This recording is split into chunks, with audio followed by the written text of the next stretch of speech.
பெண்கள் தொடர்பான பிரச்சனைகள் இதில் முக்கியமாக இர்ரெகுலர் பீரியட்ஸ் நிறைய பேர் சொல்கிறது. மேம் இவ ஏஜ் அட்டன் பண்ணிட்டா 11 இயர்ஸ் ஆகுது, 12 இயர்ஸ் ஆகுது, பட் ரெகுலராகவே பீரியட்ஸ் இல்லை அப்படின்னு. அந்த ஏஜை தாண்டியும் இர்ரெகுலர் பீரியட்ஸ் வந்து இருக்கும், நிறைய பேருக்கு இருக்கும். அதில் வந்து சிஸ்ட் கம்ப்ளைண்ட் நிறைய பேர் வந்து அந்த சிஸ்ட் உருவாகி நீர்க்கட்டிகள் ஒன்று அப்படின்னு சொல்கிறோம். சினைப்பையில் உருவாகக்கூடிய நீர்க்கட்டிகள் வந்து நிறைய சேருது.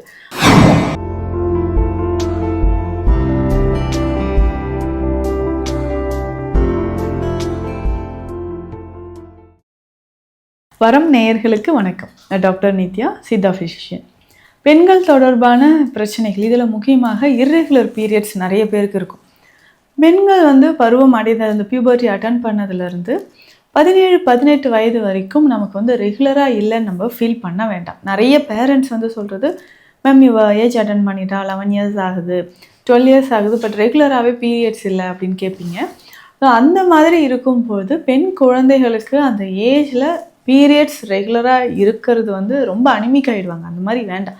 ஸோ நார்மலாக நமக்கு பீரியட்ஸ் ரெகுலராக இருந்தால் ஓகே, இல்லை 40 டேஸ் 60 டேஸ் ஆனால் கூட ஒரு 17 இயர்ஸ் வரைக்கும் அது வந்து நார்மல் அப்படின்னே எடுத்துக்கலாம். அந்த ஏஜை தாண்டியும் இர்ரெகுலர் பீரியட்ஸ் வந்து இருக்கும், நிறைய பேருக்கு இருக்கும். அதில் வந்து சிஸ்ட் கம்ப்ளைண்ட் நிறைய பேருக்கு இருக்குது. சிஸ்ட் அப்படின்னு சொல்லும்பொழுது ஓவரிஸோட நமக்கு நிறைய வந்து பிரச்சனை இருக்குது. ஓவரிஸில் வந்து சினைப்பையில் இருக்கக்கூடிய பிசிஓடி அப்படின்னு சொல்கிறோம், பாலிசிஸ்டிக் ஓவேரியன் டிசீஸ் அப்படின்ட்டு. ஏன்னா நிறைய வந்து அந்த சிஸ்ட் உருவாகி நீர்க்கட்டிகள் ஒன்று அப்படின்னு சொல்கிறோம்.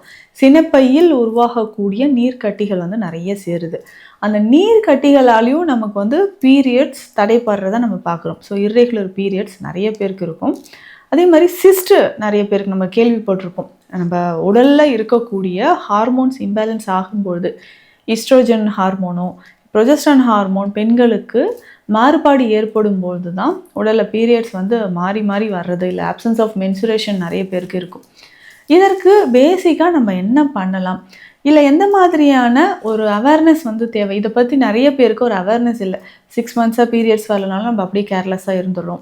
இல்லை அதுக்கப்புறமும் நமக்கு வந்து பீரியட்ஸ் வராமல் இருந்துச்சுன்னா, முக்கியமாக ஸோ ஆஃப்டர் மேரேஜ்க்கு அப்புறம் நம்ம வந்து இன்ஃபெர்டிலிட்டி இஷ்யூஸ் இருக்குன்னா நிச்சயமாக பீரியட்ஸ் ரெகுலராக இருக்கான்றது செக் பண்ணிக்கணும். ஸோ எந்தெந்த ஃபேக்டர்ஸ் வந்து இதை பாதிக்குது அப்படின்னா, முக்கியமாக இந்த தைராய்டு சார்ந்த பிரச்சனைகள். ஸோ தைராய்டு ஹார்மோனில் ப்ராப்ளம் இருந்துச்சுன்னா அதுக்கு ஏற்ற மாதிரியான சிகிச்சைகள் எடுக்கணும். இப்போ வந்து நமக்கு பிசிஓடி ப்ராப்ளம் இருக்குன்னா உடல் எடை அதிகரிக்குதா, இர்ரெகுலர் பீரியட்ஸ் இருக்கா, அதிகமான ஒயிட் டிசார்ஜ். ஸோ இன்றைக்கு நிறைய பெண்களுக்கு இந்த வெள்ளைப்படுதல் பிரச்சனை ஏற்படுது.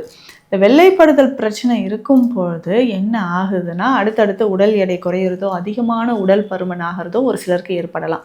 இல்லை உடலில் அதிகமான உஷ்ணம் ஏற்படுறதும் இருக்கும்.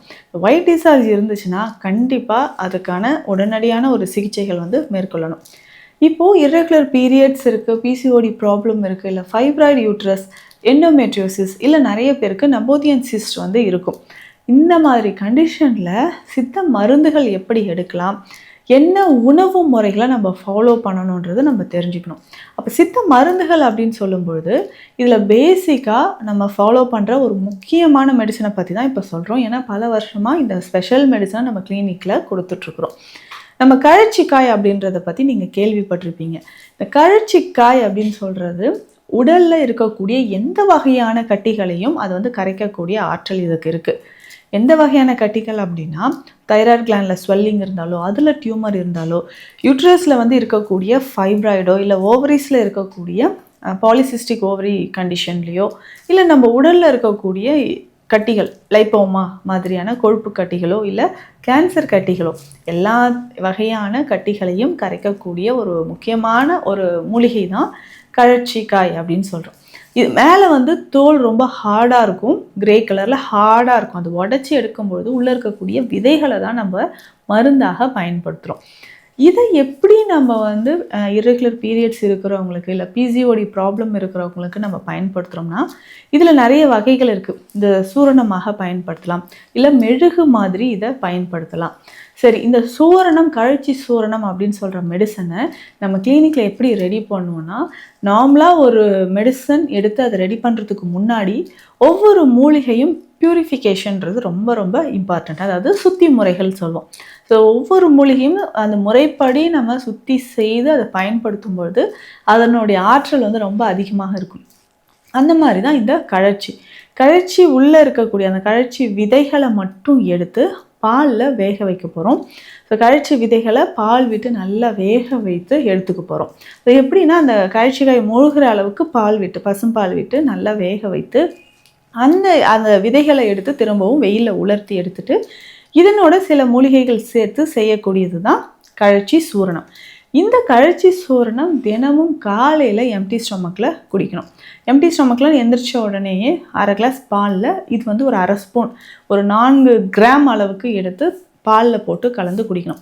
சிலருக்கு இது வந்து காலையில் எம்டி ஸ்டொமக்கில் இருக்கும்போது ரொம்ப கசப்பாக இருக்குது, வாந்தி வர மாதிரி இருக்குது அப்படின்னா காலையில் பிரேக்ஃபாஸ்ட் எடுத்து ஒரு 1 ஹவர் கழித்து இந்த மெடிசனை நம்ம எடுத்துக்கலாம். ஸோ இதை ஒரு நாளைக்கு 2 வேளை நம்ம தொடர்ந்து சாப்பிட்டுட்டே வரணும். ஸோ பெண்களை பொறுத்த வரைக்கும் எந்தெந்த கண்டிஷனுக்கு அப்படின்னா, பிசிஓடி ப்ராப்ளம் இருந்தாலும், நிறைய பேருக்கு ஃபெலோப்பியன் டியூப் பிளாக்கேஜ் இருக்கும், சிலருக்கு ப்ரெக்னன்சிக்கு பிளான் பண்ணிகிட்ருப்பீங்க, பீரியட்ஸ் வந்து ஒரு 1 வீக் வரலைங்க, ஸோ நான் கன்சீவ் ஆகிட்டேன்னு நினச்சிட்டேன், ஆனால் அகெயின் வந்து எனக்கு பீரியட்ஸ் வந்திருக்கு.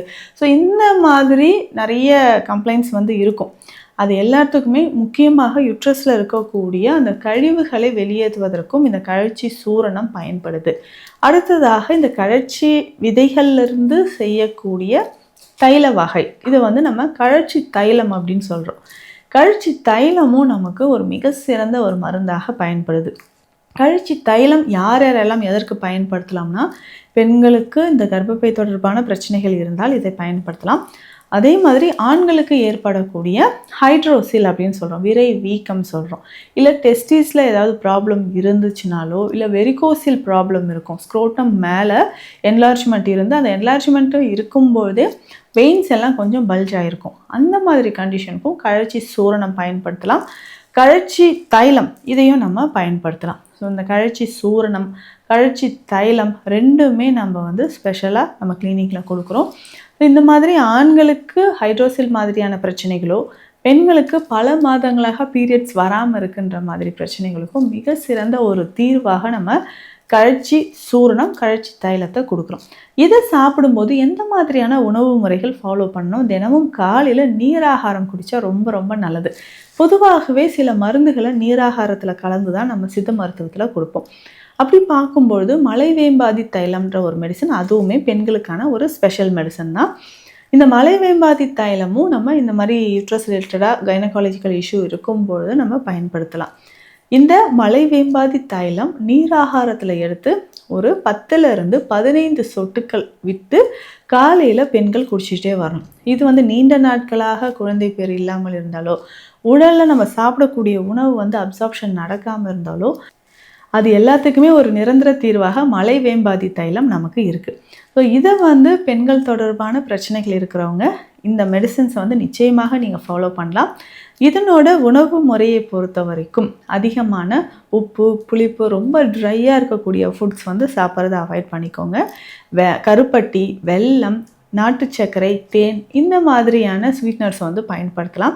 இதை பயன்படுத்தும் பொழுது நம்ம ரத்தத்தில் ஹீமோகுளோபின் லெவலும் இன்க்ரீஸ் ஆகும். இந்த பதிவு பெண்கள் தொடர்பான பிரச்சனைக்கு நம்ம என்ன மாதிரியான ஸ்பெஷல் ட்ரீட்மெண்ட் கொடுக்குறோம், சித்த மருந்துகள் என்னன்றதை பார்த்தோம். மீண்டும் அடுத்த பதிவில் சந்திக்கலாம். இது தொடர்பாக ஏதாவது சந்தேகங்கள் இருந்தால் கீழே இருக்கிற நம்பருக்கு கான்டாக்ட் பண்ணுங்கள். நன்றி.